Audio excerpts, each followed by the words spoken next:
Nasunog ang bodega sa usa ka air conditioning system supplier sa Buhangin, Davao City kaganinang buntag.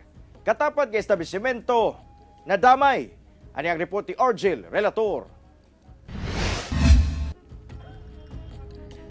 Itom nga bagang aso ang gibuga gikan sa nasunog nga establishmento sa kilometer 5 Buhangin, Davao City alas 9:30 Miyerkules sa buntag.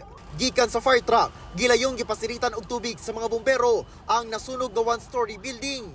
Gitarget sa mga bumbero nga mabugahan og tubig ang likod nga bahin sanglit giingong didto nagsugod ang pag-ulbos sa kalayo.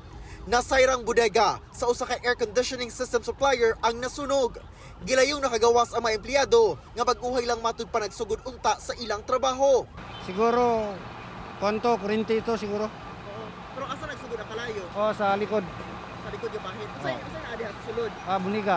Bodega sa Buniga sa mga aircon. Sa likod nga bahin, makitang naugdaw na ang pipila ka air conditioning units. Nadamay sab ang katapad nga massage pa. Hinuon, walay naangin ato sa sunog. Padayon pa ang ginaimbestigahan sa Bureau of Fire Protection ang hinungdan sa pag-ulbo sa kalayo, ingon man ang kinatibuk ang danyos. Kauban si Bong Vicencio sa kamera. Ako si Argel Relator para sa One Mindanao.